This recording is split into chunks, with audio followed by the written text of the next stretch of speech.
dire, hein, ici au studio, on va pas de soldats. Et bien sûr, hein, toute mon équipe est là justement pour faire entrer ceux qui doivent participer au débat ce matin. À ma gauche, André Christelle Fanga, bonjour. Bonjour Steve Ngoz, bonjour aux copanélistes que vous allez présenter. Merci de m'avoir invité ce matin. Je crois que c'est un vendredi. Le vendredi, tout est permis. Hein. Tout est permis, donc c'est pour ça que nous sommes là et nous allons apporter notre contribution pour que les Camerounais aillent en week-end avec une bonne dose d'informations.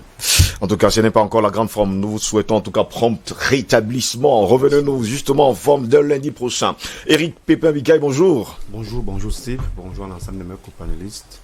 Et puis bonjour également à l'ensemble des milliers de téléspectateurs qui commencent à se compter. Et surtout, mes remerciements vont ce matin à l'endroit des autorités qui ont reculé par rapport à la création des centres de traitement du Covid-19 à l'intérieur de la ville, notamment dans les centres de Lobaba, de Nkololoun et de Bonamoussadi. Donc jusqu'à présent, j'ai des très bonnes nouvelles pour Lobaba et pour Nkololoun. Je n'ai pas les nouvelles de Bonamoussadi. Cela présage du fait qu'ils se sont justement rendus compte qu'ils ont fait des mauvais choix et qu'ils ne pouvaient pas installer les centres de traitement du Covid-19 à l'intérieur de la population et puis à l'intérieur des unités de formation hospitalière qui étaient déjà... C'est ça notre sujet ce matin, ne vous inquiétez pas, vous êtes juste en train de nous emboîter le pas, on va en parler dans un instant. Okay. Alors ne vous inquiétez surtout pas, c'est notre situation, on parlait de la communication gouvernementale dans la chronique de Hervé Moukouri, justement on parle de communication gouvernementale, parce qu'il y a certaines personnes qui prennent des décisions à l'emporte-pièce, sans pour autant, il faut le dire, demander à leur hiérarchie, je parle bien sûr quand on parle de la santé, la hiérarchie c'est le ministre camerounais de la santé publique. Il y a donc certaines personnes qui ont pris des décisions sans pour autant consulter le ministre de la Santé publique. À ma droite, Albert Anatola ici, bonjour. Bonjour Steve Ngo, je salue mes co-panélistes ainsi que les nombreux téléspectateurs de DBS, particulièrement ceux qui nous suivent dans le cadre de cette tribune DBS matin. Mon coup de gueule ce matin, je suis très en colère, mais alors très en colère parce que il faut qu'il y ait un compte sur les conséquences, je veux dire les signataires et les initiateurs, c'est vrai qu'on va en parler tout à l'heure, de la hasardeuse décision de réquisition de certains hôpitaux de la ville soient poursuivis. Que ces hôpitaux soient poursuivis, que les initiateurs qu'on va peut-être nommer tout à l'heure soient également poursuivis parce que, contrairement à ce que Eric Pépin disait tout à l'heure, nous avons fait le tour de ces hôpitaux-là hier, Dr Bénique, c'est moi. Si du côté de Kololon, les deux dames qui sont présentées samedi dernier pour un accouchement ont connu une issue heureuse. Par contre, du côté le Baba, du tout, parce que deux patients qui étaient particulièrement suivis là-bas, dans le cadre d'une pathologie que vous connaissez très bien, ont décidé. Du fait de cette décision vraiment hasardeuse. Il faut donc justement que ces conséquences ne passent pas en perte et profit. Je pense que nous en parlerons tout à l'heure. Nous en reparlerons dans un instant d'ailleurs. Dr Bénécris, bonjour et bienvenue à vous également. Bonjour Steve Ngoz, le bulldozer de la communication. Bonjour à tous mes copanélistes. Bonjour à toute la grande équipe technique qui est, une fois de plus ce matin, s'attelle à la charge pour relayer l'info. Messieurs, depuis le 4 avril dernier, nous parlons bien sûr de l'hôpital de district de Lobaba. Il faut préciser par ailleurs que de ce côté-là, bien sûr, on avait réquisitionné cet hôpital pour contenir les malades du Covid-19, des cas de Covid-19 en tout cas, depuis quelques jours. Donc, cette, il faut le dire, réquisition a été levée par le ministre de tutelle, qui est le ministre camerounais de la Santé publique. Malheureusement, jusqu'à preuve de contraire, on attend toujours, il faut le dire, messieurs, il faut le dire, une note de service qui précise haut et fort que justement l'hôpital de lycée de Lobaba est rouvert.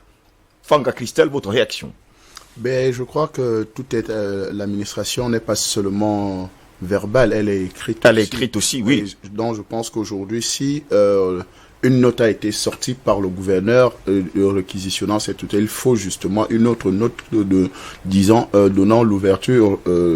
Mais le ministre a déjà donné l'ordre. Ça, c'est une bonne chose. Déjà, c'est une bonne nouvelle. Mais maintenant, il faut une note de service qui ouvre officiellement encore l'hôpital aux patients, aux malades par rapport à cet établissement hospitalier.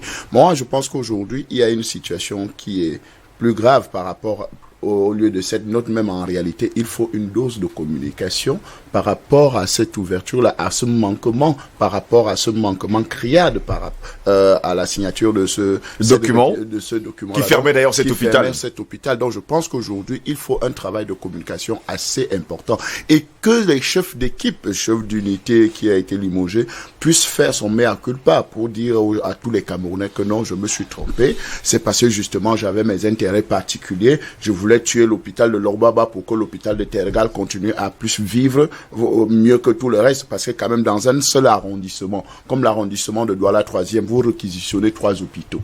Ça veut dire que les populations de Douala 3e sont seulement tous malades du Covid-19. Donc aujourd'hui, on se retrouve parce que quand vous regardez, il y a 3, en fait, je voulais dire qu'il y a 3 hôpitaux quand même de référence, oui. Logbaba, Nilon et je crois Yassa.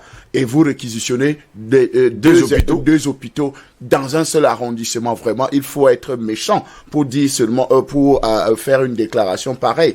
Et aujourd'hui, nous pensons que il faut que les dommages puissent être réglés. Parce que là, la situation est tellement grave.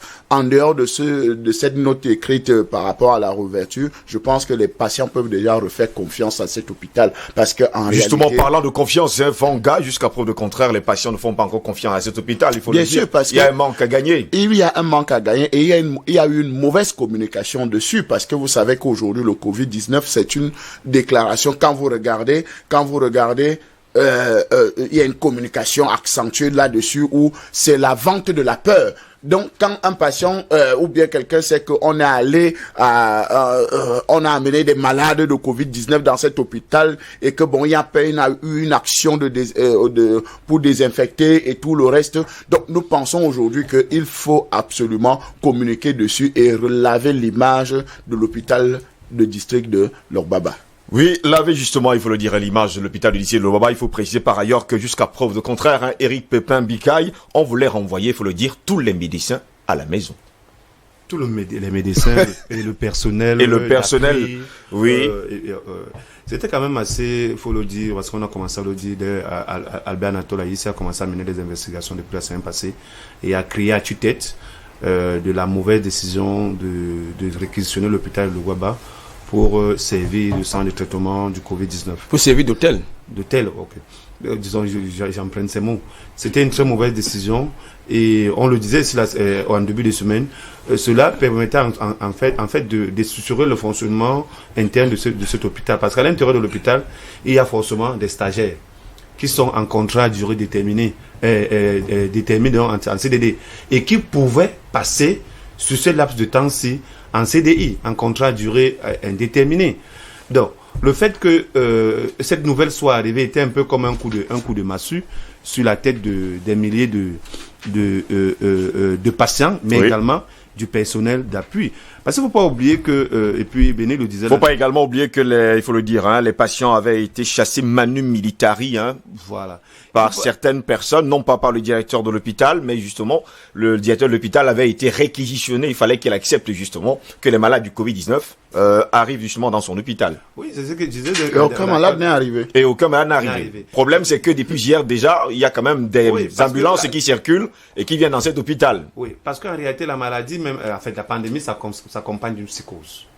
Quand les gens se rendent compte que on traite les malades de Covid-19 ici, compte tenu du mode de propagation plus tout le monde fuit, tout le monde fuit. Donc, directement, le Baba ou Kololo aujourd'hui, Bonamus a dit, sont désormais des formations hospitalières stéréotypées, stigmatisées.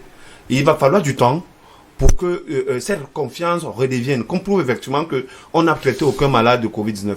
Mais en réalité, pour le cas de Logbaba, parce qu'on l'a relevé la semaine dernière, Logbaba avait un caractère spécifique. Parce que c'est la capitale de l'arrondissement de la 3e. À l'intérieur de ces sites, il y a des institutions étatiques. On a une mairie, on a un commissariat, on a une sous-préfecture, on a des inspections d'arrondissement et on a les logements des fonctionnaires de l'arrondissement, parmi lesquels le sous-préfet, qui est à côté de l'hôpital, avec toute sa famille. Vous voyez un peu ce que on va également oublier la zone industrielle qui a un jet de pierre. Je ne reviens même pas à la zone industrielle. Je vais surtout dire que cet espace-là concentre un maximum de personnes.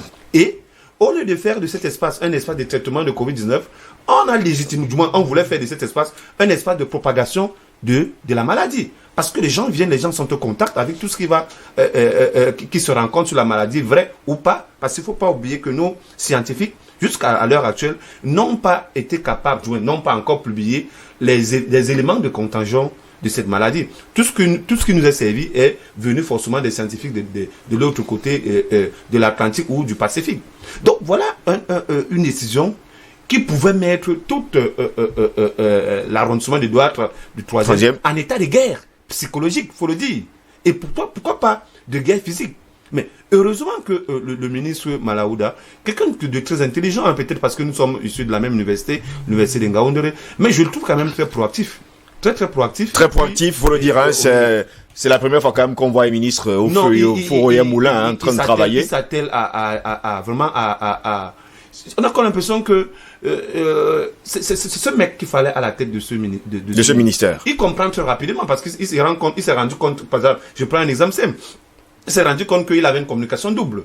Aujourd'hui, il y a une directrice de la santé qui s'occupe de la communication que le ministre faisait au départ. Donc, il s'est senti saturé et il a délibérément décidé de céder une partie de sa souveraineté à l'une de ses collaboratrices pour continuer à communiquer par rapport à la maladie. Et lui, maintenant, il s'attelle à faire de l'administration, c'est-à-dire savoir ce qui peut aller à gauche ou à droite. D'ailleurs, mercredi dernier, il a nommé un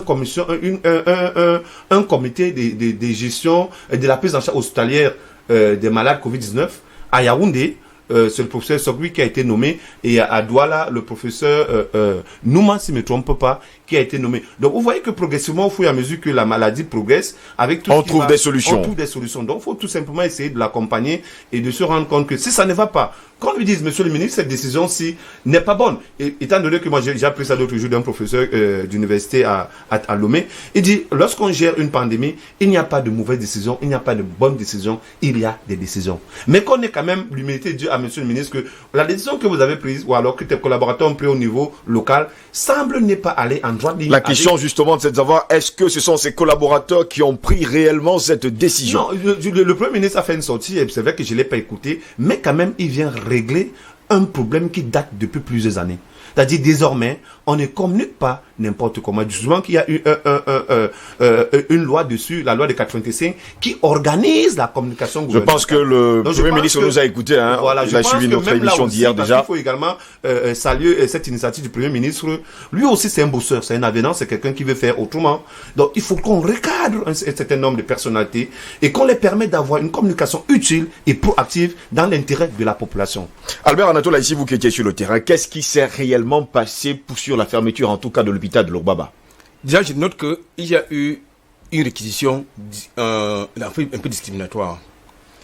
Là, d'abord, comme je l'indiquais tantôt dans ma première prise de parole, je constate que du côté de Nkouloun, l'hôpital a été partiellement réquisitionné parce qu'il y a une partie qui est restée fonctionnelle, c'est-à-dire ouvert au public pour les consultations habituelles.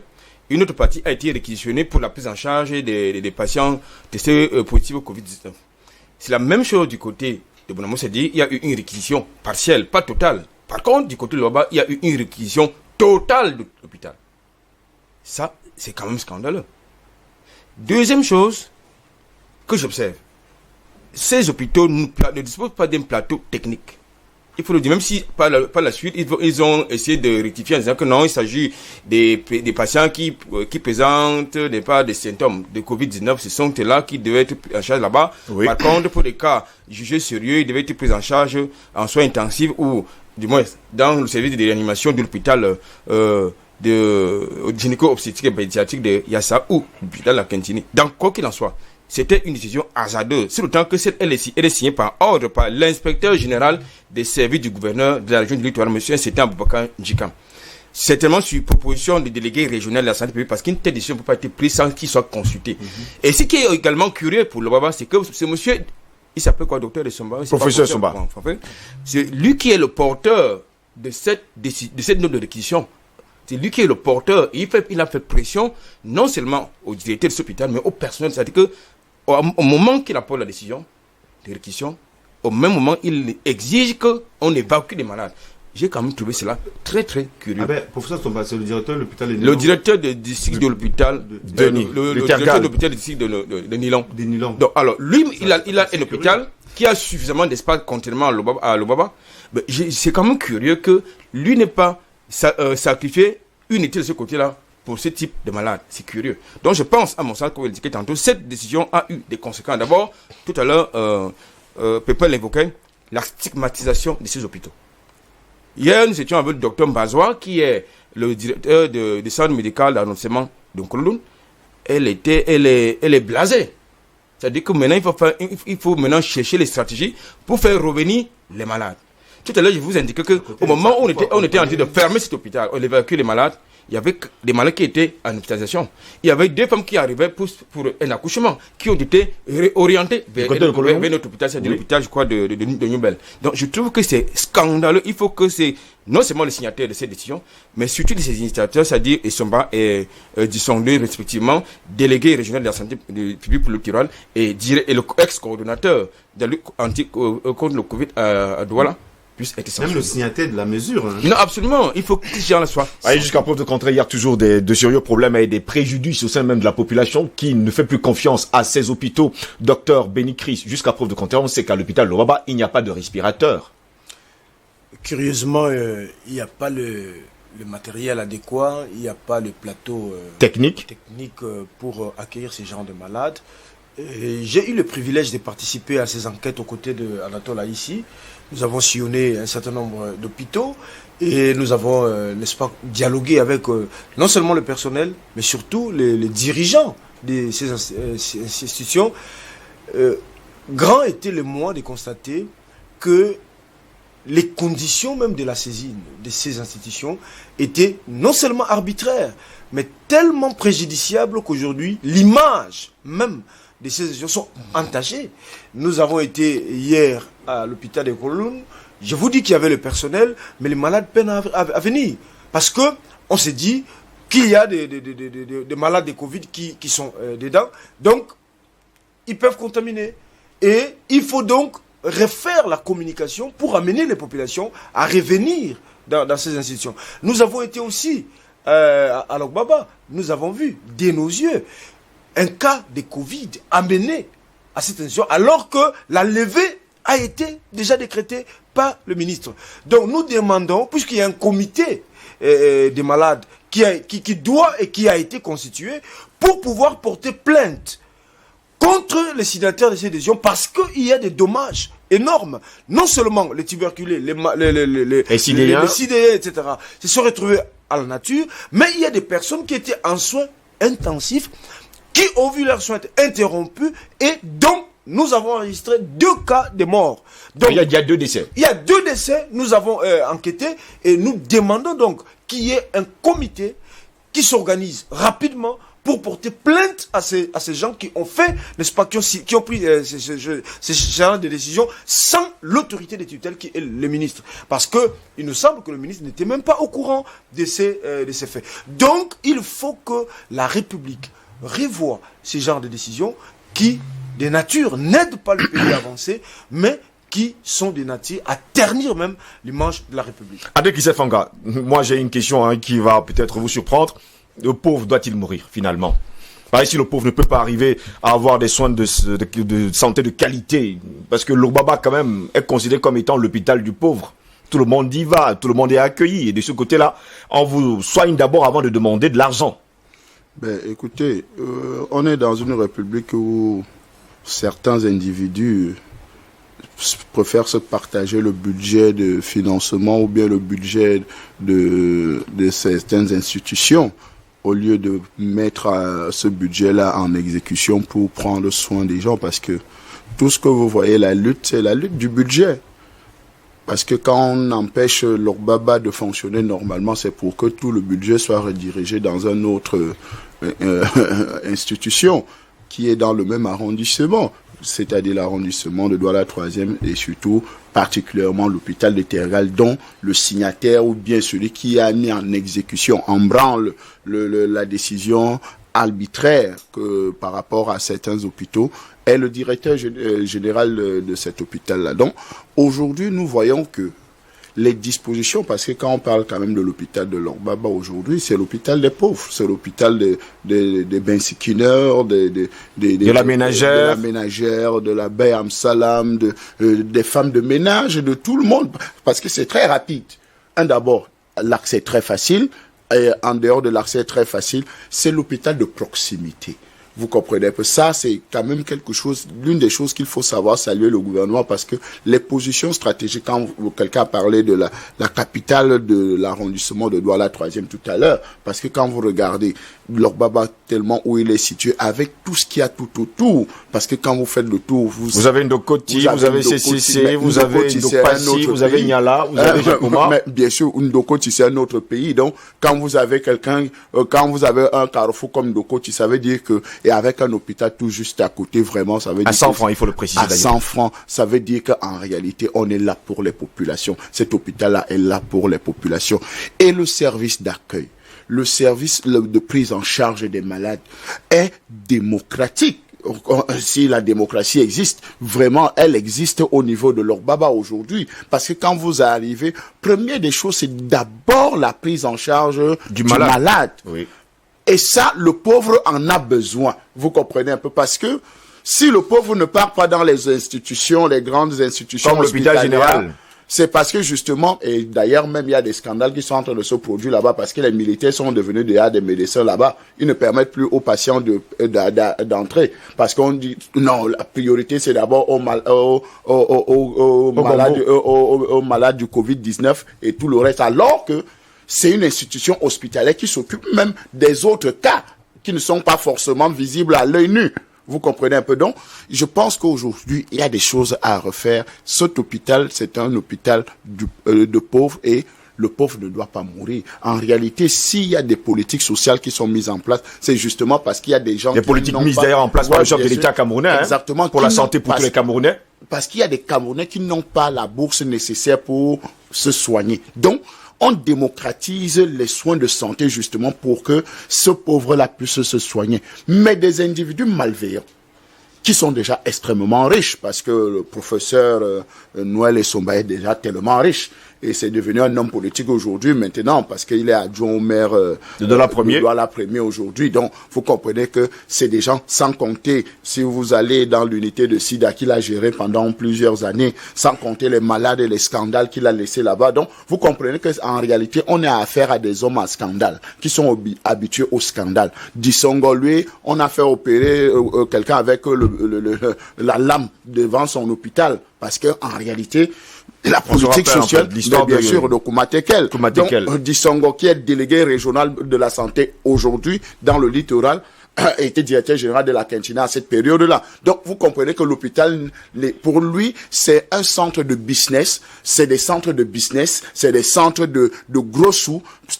Tant pis pour le pauvre, on ne peut pas prendre soin du pauvre, parce que quand même, dans un hôpital, quelqu'un ne peut pas se faire opérer un ventre comme ça là, et devant un hôpital, dans un hôpital, parce que c'est à l'intérieur de l'hôpital. Donc, vous comprenez qu'en réalité, il n'y a pas une politique sociale d'accueil du pauvre dans ces hôpitaux-là.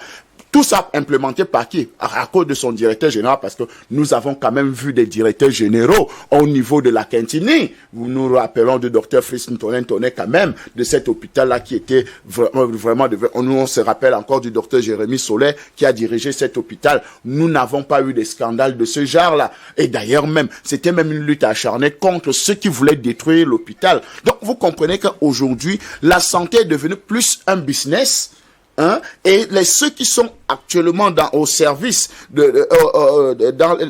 les responsabilités au niveau de la région du littoral sont plus des businessmen que ceux qui sont là pour travailler pour la santé pour tous, qui doivent implémenter la stratégie du chef de l'État. Parce que quand on vous cite ces deux individus, vous comprenez, Dissongo de l'autre côté, délégué régional de la santé, l'autre, professeur Noël Essomba, directeur de l'hôpital de district de Nilon-Tergal, et ex-coordonnateur, parce qu'il a été limogé, chassé, parce que ça, c'est même pas un limogeage, on l'a chassé, parce qu'il fallait le chasser de toute urgence, comme on l'a chassé aussi dans l'unité de SIDA, parce que c'est quelqu'un qui n'a pas sa place vraiment dans sa place au niveau de l'hôpital, parce que vous ne pouvez pas être à ce niveau dans les affaires, dans les concussions, dans des choses un peu bizarres, hein. D'ailleurs, même si vous allez plus loin, vous allez trouver d'autres affaires qui le concernent même, hein. Je ne veux pas aller dans ce domaine-là, parce qu'il y a même eu des accusations très graves sur sa personne, mais je ne veux pas aller dans ce domaine-là.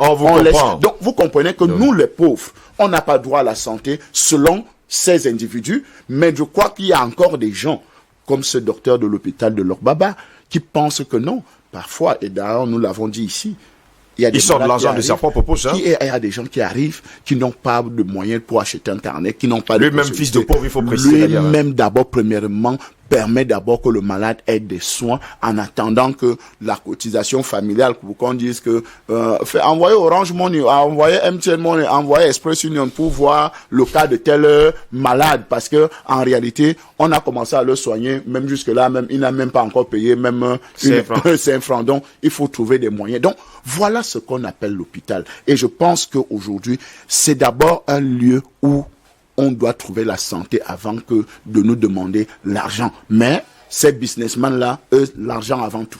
L'argent avant tout, on vous comprend parfaitement. André Kisefanga, vous tous, vous êtes en colère ce matin. Soyez pas juste en colère, on vous comprend. Non, nous ne sommes pas en colère, nous défendons le pauvre. Nous sommes pauvres en tout cas. Eric Pepamika, jusqu'à preuve de contraire, il faut le dire, hein, l'hôpital de ici de Lobaba, et sans oublier l'hôpital de Kololong, tous ces hôpitaux sont stigmatisés et attendent, enfin, l'hôpital de Lobaba attend en tout cas un document officiel de sa réouverture. Ouais, il ne faut pas oublier que son directeur a fait un communiqué au soir du 8. Oui. Disant que son hôpital...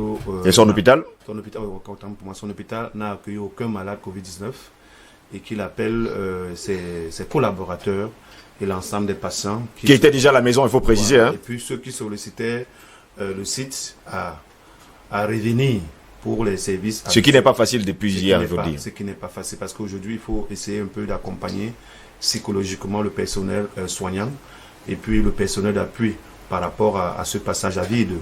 Mais il ne faut pas également oublier que sur ce plateau, je comprends mieux la théorie ou alors la stigmatisation qui a été versée du côté de Logbaba. Forcément, c'était pour augmenter le chiffre d'affaires de Tergal, qui sont, pour dire, Douala 3e a la particularité d'avoir à peu près 3 hôpitaux de district, si je ne me trompe pas.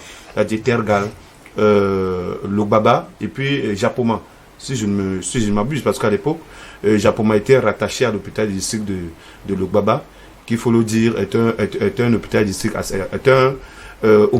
assez vaste, parce que ça a les CMA de Niala. À l'époque, Japoma était aussi également un CMA. Ça a le centre médical intégré de Dibamba. Bref, vous voyez un peu la territorialité de cet hôpital-là. Et à côté de ça, Logbaba brille par sa proximité, parce que l'arrondissement en lui-même a les caractéristiques d'un arrondissement rural, parce que les gens qui y sont, pour la plupart, viennent des zones reculées du Cameroun et ont tendance à vivre avec les habitudes du village. Exact. Donc c'est un hôpital presque de campagne qui n'est pas très occupé, et même le plateau technique fait en sorte que le Logbaba ne prend pas des risques. Au cas où il y a des prises en charge conséquentes, il n'hésite généralement pas à vous orienter vers des centres plus appropriés, notamment l'hôpital à Kentini ou accessoirement l'hôpital général, parce que là-bas l'hôpital général est hors de prix. Donc, dans le subconscient des Camerounais, l'hôpital général même, c'est le dernier hôpital auquel on peut conduire quelqu'un. C'est pas dans le subconscient, vous le savez très bien, la caution, elle est extravagante de ce côté-là. On ne parle même pas. Donc, parmi les hôpitaux, l'hôpital général pour le commun des mortels, non, on ne sait pas, ça fait pas l'objet des débats. Parce que le prix et la maladie vous tuent. Non, là-bas, on ne débat pas dessus. Donc, c'est un peu ça, la spécificité de cet hôpital-là. Et puis j'ai relevé maintenant sa localisation géographique. Donc il faudrait que le gouvernement, déjà le directeur qui est le premier responsable de cet hôpital, mais peut-être une sortie du sous-préfet également qui est le représentant de l'État dans l'unité territoriale, devrait davantage rassurer la population que effectivement l'hôpital d'ici de Logbaba n'a reçu aucun malade Covid-19. Et que les infrastructures d'antan sont également les mêmes, qui sont à même d'accueillir les populations. Donc il y a une communication double, mais elle peut se faire comment? Elle devrait se faire comment? Puisqu'aujourd'hui, le maestro, le chef d'orchestre, a recadré tout le monde. Donc aujourd'hui, ils vont avoir une torpeur pour communiquer, de peur d'être sanctionnés. Parce qu'en réalité, lorsque le Premier ministre a fait une sortie hier justement pour cela. Une sortie de mise au point, oui. Et qu'un certain nombre d'administrateurs continuent à faire des sorties, cela présage à des sanctions graves. Donc, quel qu'en soit les cas, n'attendons pas de l'hôpital d'ici de Logwaba ou du ministre de faire une communication spécifique sur le cas de Logwaba. Quel qu'en soit les cas, la levée de la stigmatisation s'est faite. Et aujourd'hui, les populations, avec tout ce qu'on fait comme émission là, sont sensibilisées sur le fait que Logwaba n'a reçu aucun cas de Covid-19 et que l'hôpital redevient comme d'antan, c'est-à-dire l'hôpital de proximité, l'hôpital de la ruralité, parce que pour la plupart des populations, elles sont des populations presque rurales. Il faut lire un peu les travaux du professeur Priso Dickens et le professeur Elong, tous géographes, parce que je suis géographe formation, où ils ont sorti un livre où on dit comprendre la ville à travers le village. Donc, si vous jetez un coup d'œil sur cet ouvrage, vous allez un peu comprendre mon caractère. Pourquoi je dis de Douala Troisième que Douala Troisième a les caractéristiques d'une commune de campagne, à cause de la périurbanisation qui est très très accélérée de ce côté. Aujourd'hui, quand même, avec le front pionnier urbain, on a tendance à corriger. Mais quel qu'en soit les cas, une belle maison ne fait pas d'un espace un espace urbain. Non, vous comprenez parfaitement. C'est très clair d'ailleurs. Albert Anatola, ici, maintenant, qu'est-ce qu'on fait? Que font les populations? Que fait le directeur de cet hôpital et justement le personnel soignant?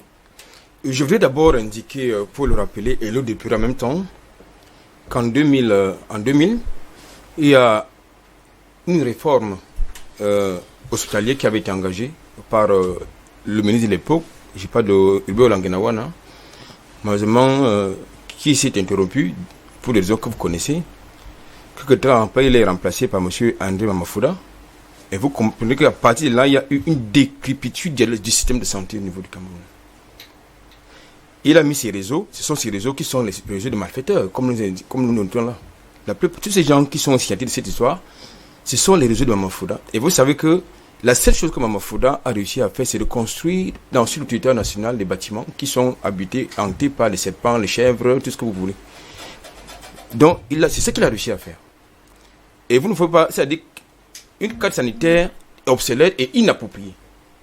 Ça, c'est la première conséquence. Vous ne pouvez pas construire un hôpital pour des visées politiques. Parce qu'il y a des établissements sanitaires politiques au Cameroun, c'est-à-dire qui ne respectent aucun cadre logique. C'est-à-dire qui doit pouvoir répondre à la demande des populations. Non. C'est pour ça que vous retrouvez, je ne sais pas si plus de retrouver un bâtiment qui est dans la broussaille, quelque part peut-être à Izeka ou alors à Matom. Vous voyez la plaque, centre de santé, mais vous voyez, c'est entouré d'herbes. C'est obligé à qui logique. Donc, j'ai dit que cette réforme hospitalière a été malheureusement interrompue et Mamafouda n'a rien fait. Donc, ce sont ces réseaux, justement, de malfaiteurs qui sont en train de poser des actes que vous voyez. La preuve, c'est que depuis qu'il est là, l'actuel ministre de la Santé, qui est aussi combattu, ça il faut le dire, parce qu'il est combattu. Énergétiquement. Il dit qu'il est combattu. Oui, il est combattu. Il est combattu parce qu'il est audacieux, il est courageux, il prend des décisions, il est proactif. Ça, pour cela, il est combattu. Pas les réseaux de l'ordre de son prédécesseur. Donc, vous voyez donc ils sont restés dans le même paradigme, le paradigme de la torpeur, de la mafia. Comment expliquer, d'ailleurs, Christelle Fanga le disait ici hier, comment expliquer qu'on retrouve des millions dans le placard, dans le plafond d'un ministre. Sous les draps et tout ce qui va avec. Plusieurs fois, c'est les ménagères. Enfin, son service, ses domestiques ont emporté cet argent. Donc, c'est pour dire quoi? C'est pour dire que il faut aujourd'hui que les signataires de la note scandaleuse que j'évoquais là en termes de mon propos puissent véritablement communiquer à nouveau par une autre note qui rend public cette communication que nous sommes en train de faire. Hier, vous l'avez remarqué, pendant qu'on y était encore, du côté de Lobaba, il y a une ambulance qui a amené un cas de Covid-19. Pourquoi? Parce qu'il n'était pas informé de ce que cette réquisition a été levée. Il faut donc qu'on utilise le même canal. Ils doivent le faire. Ils doivent absolument le faire. Que M. Essemba reparte, donc, comme il est facteur, il transporte le même correspondant, il la remet au directeur, non seulement de l'hôpital de Lobaba, mais au sous-préfet. En tout cas, non, il n'a pas remis au sous-préfet, puisque samedi dernier, il a remis à main propre la correspondance portant réquisition de l'hôpital de Lobaba au directeur. Donc, il fasse le même chemin qu'il fait le chemin inverse. Donc, je pense que c'est absolument cynique de prendre de telles initiatives. Comme je l'ai indiqué tantôt, il y a des conséquences. D'abord, la stigmatisation. Nous avons fait le tour des hôpitaux, des 6 hôpitaux, il y a la stigmatisation. Maintenant, il faut ramener ces malades qui sont partis. D'abord, il y a eu un manque à gagner, parce que quand vous-même vous évacuez des malades, vous chassez les malades qui sont en hospitalisation, vous n'allez pas les exiger de payer les factures. D'autres sous-perfusions, il faut préciser par ailleurs. Voilà, d'autres sous-perfusions. Maintenant, tu l'as dit, indiqué qu'il y a deux décès du fait de cet acte hasardeux qui a été pris par Aboubakar Ndjikam. Donc, je pense que tous ces trios doivent être sanctionnés.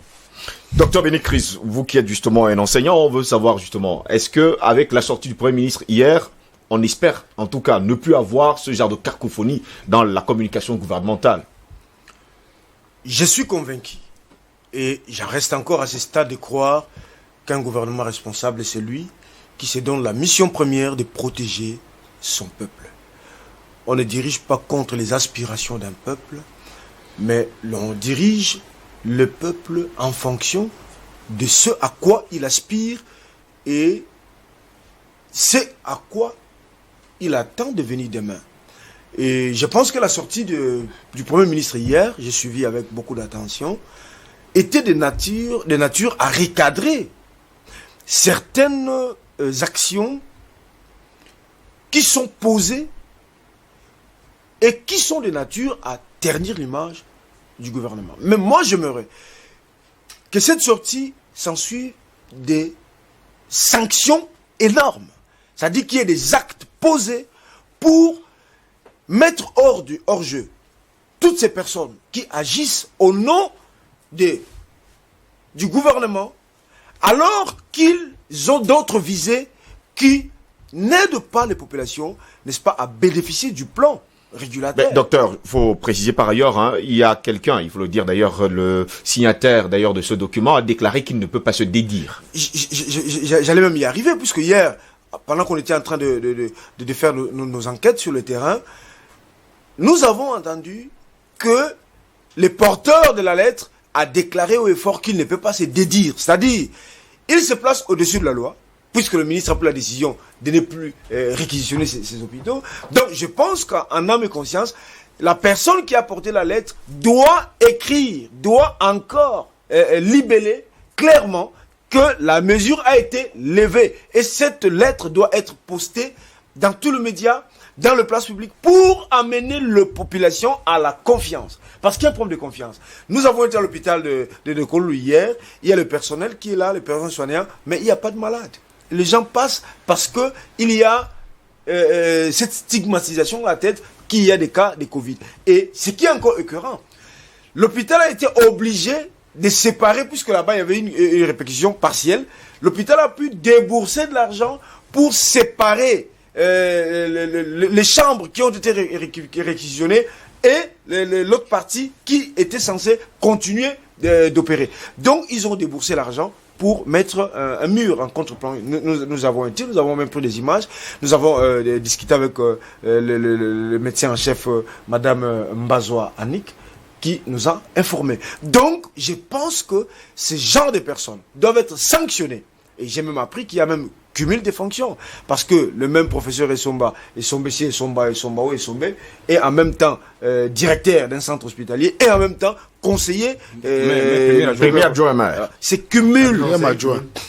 Quatrième adjoint maire. Mais c'est un cumul de fonctions. D'accord. Donc je pense que le Premier ministre a fait une bonne sortie, mais cette sortie doit être suivie des faits et d'actes concrets. C'est une cumul de fonctions. André Kissefanga, moi je vais vous poser une question. Justement, lorsque un hôpital comme Lokbaba ou encore Nkololong sont réquisitionnés pour accueillir les malades du Covid-19, il y aura quand même surpopulation d'autres malades dans les autres hôpitaux quand même.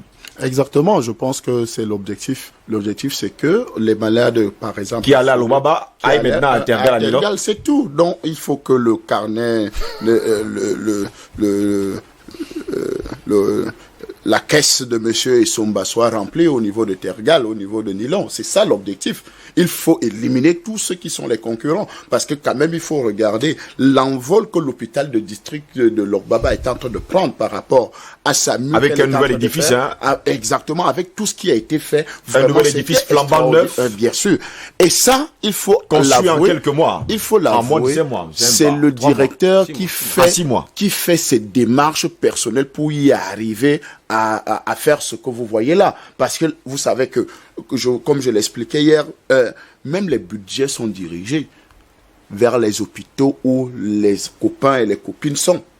Parce qu'on sait que non, on va investir à Tergal, parce qu'on sait que c'est elle qui est là. Et quand ça va revenir, quand ça va arriver, on va saucissonner le budget et chacun aura sa quote-part. Donc on va s'engraisser sur le budget de construction ou bien de ceci ou bien de cela. Donc vous allez retrouver que la plupart des visites même de certaines autorités se font que dans certains hôpitaux. Parce qu'il ne faut pas que, vous savez que c'est quand l'autorité arrive qu'on pose les doléances. On dit, notre hôpital a besoin de ceci, le personnel a besoin de ceci, mais on oriente même les visites. Vous comprenez un peu, parce que dans l'agenda, M. Noël Essomba a déjà vu le SP du ministre et dit, votre enveloppe est déjà positionnée, donc faites tout au cabinet pour que l'hôpital des districts de temps soit dans la visite du ministre, parce qu'on va poser telle délivrance, et quand le ministre va donner son accord, parce que nous avons vu quand même le secrétaire d'État à la santé dépêché par le ministre de la Santé à Bafoussam par rapport à justement cette situation de Covid-19 au niveau de Bafoussam, et qui a pris des engagements, parce que le gouverneur a demandé à l'instant T qu'ils avaient besoin des ambulances pour transporter les malades, et le secrétaire d'État Ali Mayatou a donné des garanties que non, je vais rentrer à Yaoundé rendre compte au ministre et nous allons voir ce qu'il y a lieu de faire dans l'urgence. Donc, vous comprenez qu'en réalité, dans la logique de tous ces médecins bien identifiés, parce ils ne sont pas assez nombreux dans la ville de Douala, on connaît qu'ils ne bougent jamais, qu'ils sont toujours en train de tourner dans la ville de Douala, comme si c'était les spécialistes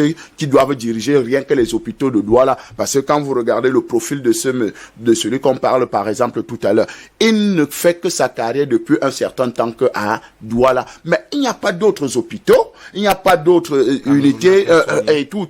Il n'y a pas d'autres professeurs en médecine qui peuvent occuper ces fonctions. Parce que posons-nous la question quand même. Parce que vous allez retrouver son cheminement, pour ceux qui connaissent bien son CV, vous allez retrouver que il ne fait que tourner au niveau de la région du littoral et principalement dans la ville de Douala et gérant des unités assez importante, parce que celui qui a géré l'unité de sida, vous connaissez quand même qu'à l'époque, quand le sida était encore cette maladie vendable à tout vent et à tout champ, vous comprenez un peu, et il y avait beaucoup de financement et beaucoup d'argent par rapport à cela. Et nous savons ce qui a été fait là-bas, vous comprenez un peu, je ne veux pas revenir sur les détails, sans compter les faux malades, les faux malades, parce qu'il fallait les aligner, parce qu'il faut apporter, parce qu'il y avait des financements, il faut les aligner en quantité et maintenant prendre un peu de sous par rapport à cela. Donc, nous ne voulons pas arriver jusque-là, mais nous voulons dire une chose simple, c'est qu'il y a une stratégie bien huilée par rapport à détruire certains hôpitaux et enrichir leur hôpital. À briser également certains médecins qui veulent bien faire. Bien sûr, les carrières doivent être brisées. Je vais me tourner vers Eric Pépin Bikaï. Où sont passés les élus locaux? Finalement, il y a quand même la mairie de Douala 3e juste à côté. Oui, et puis je suis il y a la sous-préfecture de Douala 3e également à côté. Voilà. Et personne, que disent-ils? Et personne n'a levé son petit doigt, bien levé sa voix pour essayer de... On reconnaît la population quand il s'agit du vote, des meetings, mais quand il s'agit de leur santé, ils sont oubliés. À côté de cela, le président du conseil d'administration de l'hôpital du district de Lokbaba, c'est le nouveau maire, M. Popa. C'est vrai que tous sont dans l'urgence de la gestion de la pandémie, mais je pense que la sonnette d'alarme devrait en priorité venir de là. Mais je suis un peu parfois embêté des vices de procédure qui encadrent les administrateurs au Cameroun, parce que pour la plupart, ce sont des militants du ADPC et ils ont toujours le devoir de réserve en rapport avec la discipline du parti. Donc même s'il y a quelque chose qu'ils ne voient pas, qui ne respectent pas un certain nombre de canaux et de normes, il est souvent difficile pour nos élus. Finalement, on va dire que les populations sont prises en otage. Les populations sont véritablement prises en otage. Nous sommes donc obligés de passer par ces canaux aussi. C'est-à-dire les non-aime comme nous, c'est nous qui devions porter la voix des sans-voix. Mais en réalité, nos voix, c'est pour servir à quoi? Nous ne sommes pas des autorités. Nous sommes des observateurs de la scène politique camerounaise, à la limite des citoyens. Mais ça devrait prioritairement venir, c'est que d'alarme, venir des autorités. C'est-à-dire, le commissaire, par exemple, devait faire un rapport, le sous-préfet, le maire, ce sont des responsables de l'arrondissement. Et les conseillers municipaux qui sont les responsables de la population, que font-ils? Les conseillers municipaux vont vous dire qu'ils ont un chef qui est le maire de l'exécutif municipal. Donc, à cette période-ci, le maire parle au nom de ses conseillers municipaux. Parce qu'il s'agit d'une réclamation territoriale. Le maire a trois unités de formation hospitalière, trois hôpitaux de district dans son arrondissement. Et on a un hôpital de référence, l'hôpital gynéco-obstétrique de Yassa. Et on réquisitionne une formation hospitalière qui déjà est saturée par rapport au nombre de malades que cette formation hospitalière reçoit. Donc c'est au maire et à l'ensemble de son exécutif de porter la voix pour s'opposer à cette décision. Il ne revient pas aux non-aime que nous sommes, même si nous faisons ce travail-ci, à cœur et joie, parce qu'on trouve une certaine objectivité par rapport à cette lutte-ci. Mais il revient également aux élus locaux et aux responsables locaux de pouvoir porter la voix des populations, parce qu'il s'agit de préserver les intérêts de la population. J'ai expliqué la fois dernière dans un média concurrent à la vôtre que le choix d'un site pour une pandémie comme le Covid-19 réside sur deux éléments, la sécurité et la sûreté. Si un site n'est pas sécure, s'il ne présente pas les éléments de sécurité adéquats, il n'est pas important de pouvoir choisir ce site comme étant un site de traitement. Et c'est la raison pour laquelle, la semaine passée, j'évoquais le fait que ce type de pandémie avait prioritairement besoin de deux choses. On avait besoin de la ressource humaine, mais davantage de l'espace pour limiter la contamination. Donc, ceux de nos compatriotes qui seraient testés positifs devraient être conduits vers un centre qui garantit les mesures de sûreté pour le personnel soignant et les mesures de sécurité pour la population. Donc, Logbaba, Nkololung sont des milieux de grandes agglomérations qui ne peuvent être que des vecteurs de propagation de la maladie. Ceux qui sont les artisans de cette salle besogne, je ne sais pas s'ils ont un comité technique de réflexion avant de pouvoir prendre des décisions. Mais si ce n'est pas le cas, on en appelle également à la plupart des responsables de s'entourer des petits cerveaux pour pouvoir prendre un certain nombre de décisions. Parce que la mafia ne s'occupe pas de ça. On ne peut pas, dans une période aussi... La mafia ne peut pas penser comme ça. Voilà. On ne peut pas... Et puis on voit les conséquences de toute façon. On a parlé tout à l'heure de la cacophonie, de la communication gouvernementale. Mais c'est pas la cacophonie, c'est de la mafia. Depuis j'ai le Premier ministre. Je pense que tout est rentré dans l'ordre. Rapidement. Parce qu'aujourd'hui, il y a un problème, c'est que qui communique? Qui communique pour le gouvernement? Et quelle est sa crédibilité? Lui qui communique. Parce que, la communication doit être un sujet verbe complément. Quand c'est un complément d'objet direct, si constaté des temps, ce n'est plus la communication. Ça doit être un sujet verbe complément. Et celui qui doit porter la communication doit être quelqu'un de crédible. Or, on a des gens, des partisans, qui viennent porter la communication gouvernementale et leur aura ne va pas au-delà de leur micro.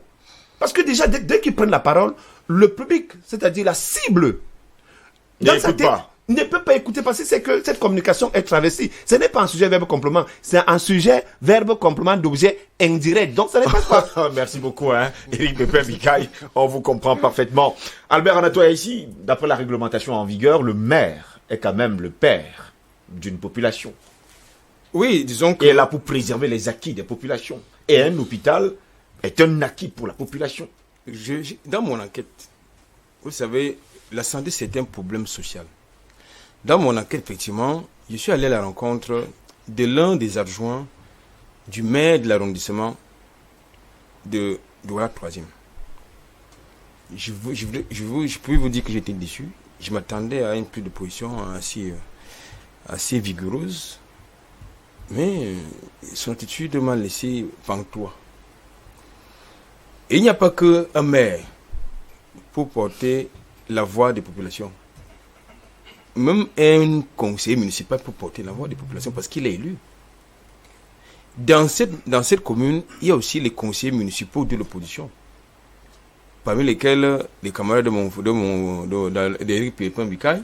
Bon, il n'est pas là en tant que... Parmi lesquels... Il représente aucun parti politique. Albert Anaclet, ils ne sont pas là en politique. Oui, ils ne sont pas... Non, il représente aucun parti politique ce matin.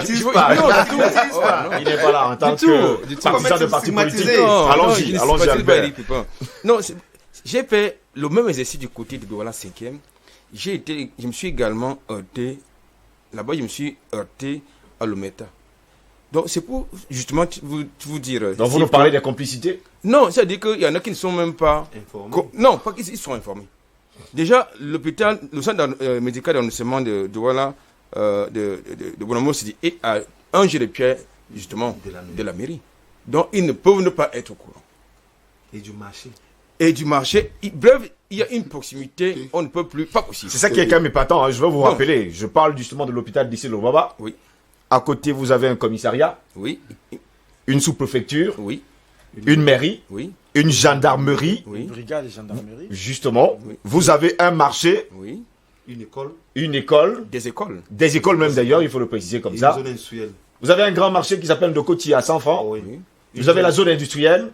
oui, Et justement, à côté, vous avez le chemin de fer, une grande route qui vous mène justement soit à Edea, soit à Japoma, soit partout. Soit à l'extrême Soit nord. vous pouvez également partir à l'extrême nord ou tout ce que vous voulez. oui. Et vous me dites quelque part que ces autorités ne sont pas au courant. Je ne vous ai pas dit qu'ils ne sont pas au courant. Puisque je vous ai dit, s'ils n'étaient pas au courant, C'est quand même bizarre. si elles n'étaient pas au courant, si elles n'étaient pas au courant, C'est bizarre. Moi, je vous dis- elles ont été au courant par mes soins. Ça, je vous le dis. Vous avez écumé les plateaux pour, non seulement pour j'ai le écumé les problème. plateaux pour le faire, en plus j'ai engagé des approches de proximité. C'est-à-dire je suis allé à la rencontre des uns et des autres. Mais ça, c'est de deux. On nous a dit que justement, mettons-nous dans la perspective que justement la note de réquisition aurait eu ses effets. Il fallait former le personnel approprié pour la prise en charge des cas testés positifs au Covid-19. Mais je vous dis que cette formation était tout sauf une formation. C'est-à-dire que c'était une formation qui mettait en danger la sécurité du personnel médical et soignant. Ça, je peux vous le dire. C'est-à-dire, c'est ça le rôle du journaliste. Et il faut également indiquer, pour parler par exemple de Lobaba, que Lobaba, ce n'est pas seulement des soins infirmiers qu'on administre. Il y a des soins médicaux, c'est-à-dire que vous avez des spécialités, les médecins spécialistes qui consultent là-bas. Ça veut donc dire que si d'aventure cette note de réquisition avait eu ses effets, ces médecins spécialistes seraient soit dans la nature, soit déployés ailleurs où on ne les utiliserait pas du tout. Parce que nous savons comment ça se passe. Donc, c'est pour vous dire quoi? C'est pour vous dire que, de mon point de vue, je pense que c'était de nos autorités réfléchissent avec les pieds, non avec le cerveau. Je vais continuer avec vous, Dr Béni, qui vous sortit justement de ce débat. Il faut préciser par ailleurs que du côté du CMA de Nkololung, il y a un grand marché Nkololung. Oui. Il y a le marché central. Oui. Il y a un hôpital. Il y a la prison. Il y a la prison. Oui. Il y a les lycées. Commissariat. Il y a les collèges. Il y a les commissariats. Juste autour du même hôpital. Il y a des églises. Il y a des... Sauf, il y a des églises. Il y a des routes, Elles sont justement. plus nombreuses que le reste des infrastructures. Et, si je vais également du côté de Bonamoussadi, c'est le même système. Effectivement. Qu'est-ce qui n'a pas marché? Comme les gars disent au quartier. D'abord, Anatole a relevé quelque chose d'important qu'on n'a pas bien précisé. En marchant hier et avant-hier, en menant nos enquêtes, nous nous sommes rendus compte que d'autres institutions ont été réquisitionnées partiellement. Mais l'hôpital de Lobaba, à notre grande surprise, totalement. Alors qu'en termes de spatialité, pour ne pas manger les biscuits du géographe Mousquetet qui est là, a été récupéré totalement alors qu'il ne dispose d'aucun plateau technique adéquat. Pas de respirateur, pas d'oxygène, absolument rien. Vous voyez? Donc, ce choix ne peut pas être un choix Aléatoire. non, ne peut pas être un choix intelligent. C'est-à-dire, c'était un choix ciblé. Je pense que d'autres institutions ont été prises juste pour meubler les complots qui étaient de fermer l'hôpital de Lobaba. En tout cas, ça saute aux yeux de tout le monde. Et une autre chose encore que je dois préciser. Eric a dit tout à l'heure que les autorités doivent... Non. C'était censé être une notification ministérielle. Donc, les autorités en place, que monsieur le ministre de la Communication, Steve Ngos, vient de souligner, la police, la mairie, etc., sont censés accompagner les décisions, n'est-ce pas, qui émanent des autorités compétentes et légales. Donc, une note qui émane du ministère de la Santé doit être accompagnée. Mais la preuve est que le ministre même n'était pas au courant de ces faits. Et donc, c'est à l'heure actuelle que toutes ces autorités doivent, n'est-ce pas, lever le bouclier pour communiquer. Hier, nous étions avec les Comzones de Logbaba, en train de discuter de cette affaire. Je pense que même le maire, même le sous-préfet doivent, n'est-ce pas, parler, dire aux populations que les hôpitaux qui ont été réperquisitionnés sont maintenant disponibles au public et aucun cas de Covid n'a été réceptionné dans ces hôpitaux. Ça continue dans leur vocation de proximité à servir la population. Et là encore, un coup de gueule.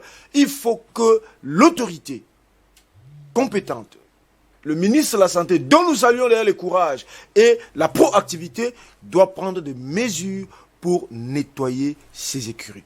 Messieurs, pour sortir de ce débat ce matin, Fanga Christelle, vos conclusions en tout cas. Ben, je croyais qu'on allait parler du discours du président élu de Facebook. Non, ce n'est pas le sujet en tout cas ce matin. Président élu de Facebook de la République du Wanda-Fokistan, de Facebook. Donc, parce que là-bas, je croyais qu'on allait parler. On aura le temps. On aura le temps. Ben, pour dire une chose, c'était juste une légère digression, et je sais que le débat qui était à l'ordre du jour. Pour dire une chose, c'est que il faut que des Camerounais deviennent humains. Parce que ceux qui dirigent certains domaines de santé ne sont plus des êtres humains. Parce que, en dehors de briser des carrières, parce que la logique aussi c'est de briser la carrière de ces brillants médecins qui sont là dans ces institutions-là pour leur dire que ils sont incompétents ou bien ils ne méritent pas des fonctions parce que justement ils ne se retrouvent pas dans les réunions de 23 heures à Aqua Palace, dont vous comprenez, suivez mon regard. Donc, il faut véritablement protéger des Camerounais qui sont compétents. Et surtout aujourd'hui que l'hôpital de Logbaba a prouvé par sa compétence qu'ils peuvent faire au-delà de de l'hôpital de district. Parce que, et le géographe tout à l'heure a bien défini l'arrondissement de Douala 3e semi-urbain, semi-rural. Et ça, s'adapter à ce système-là, parce que des gens ont encore les attitudes qu'on vit comme au village, vous comprenez un peu. Et quand vous arrivez dans cette zone, les gens vivent encore des champs, des travaux champêtres. Donc, vous voyez que c'est un arrondissement qu'il faut être extrêmement intelligent pour soigner les populations, parce qu'ils n'ont pas les mêmes règles de santé, les mêmes règles d'hygiène. Vous voyez un peu, la population semi-rurale et semi-urbaine n'ont pas le même système, la façon de vivre au quotidien. Donc, voilà un peu. Donc, il faut louer cette intelligence-là de ce médecin qui essaye de juguler entre les deux. Et ça, c'est très important. Et de dire vraiment, chers Camerounais, faites confiance aux hôpitaux où il y a des humains. Parce que l'hôpital où nous voyons des grands professeurs là qui n'ont que dans leur tête corruption, affairisme. Mais on n'est pas là pour ça, on comprend. Bon, okay. Heri Pepe Bikaï, on va également souligner quand même qu'on attend toujours le document officiel pour la réouverture de l'hôpital Logbaba. Non, nous sommes les leaders d'opinion aussi en construction ou déjà confirmés. Oui. L'hôpital de Logbaba est opérationnel. C'est clair. C'est tout ce qu'il faut savoir. N'attendons pas un communiqué officiel. Il n'a reçu aucun malade Covid-19.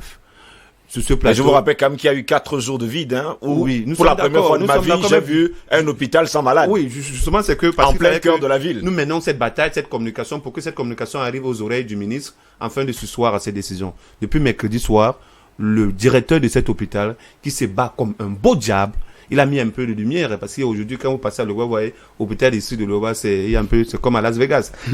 À mettre à son atelier. Donc, pour faire simple, pour un peu. C'est un jeune également, j'ai pu le rencontrer, il est jeune. Il y a un lit là-bas aussi, qui me réserve un lit. Non, il n'est pas malade. Pour dire que le projet peut-être de fermeture de l'hôpital de Logbaba a été un projet mort-né.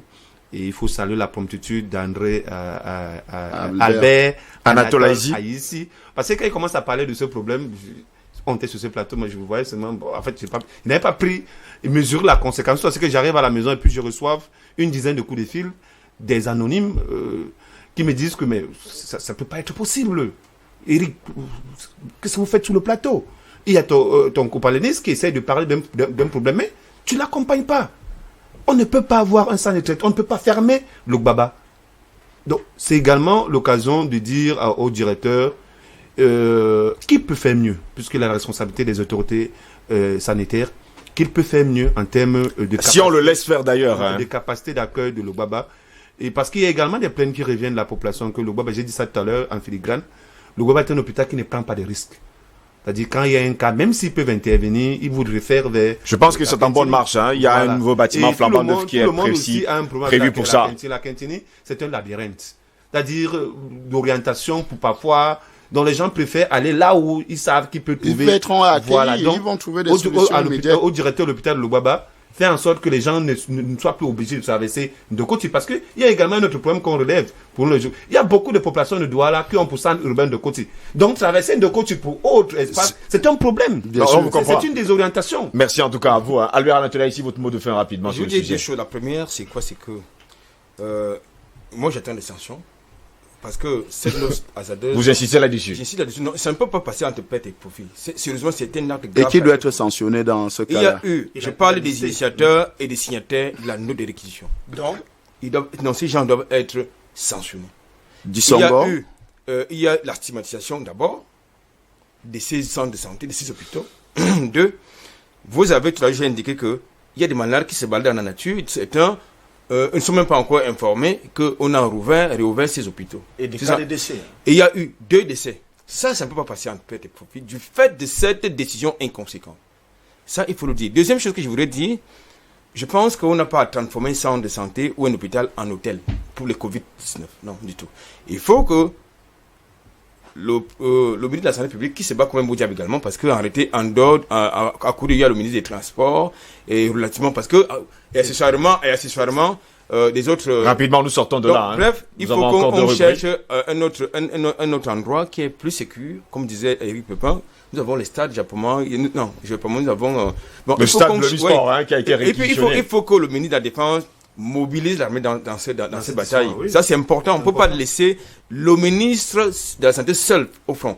Parce que la preuve, c'est que ses collaborateurs posent des actions hasardeuses. Donc, je pense qu'il faut qu'on trouve d'autres sites pour la prise en charge de ces cas. Et le génie militaire est là. Oui, on espère également. Docteur Bénicris, merci également. Écoutez, le mot de fin ne sera pas un long discours de directeur de publication comme les Fanga et les André ici.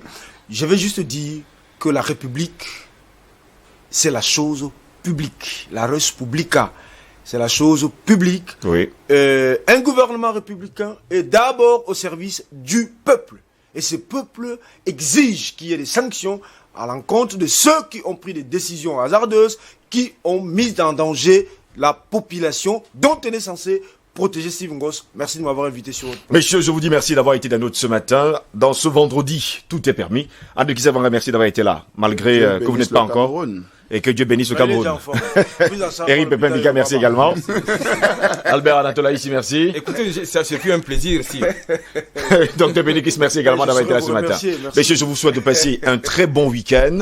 Vous qui êtes à la maison, surtout n'ayez pas peur. Il n'y a aucune raison d'avoir peur.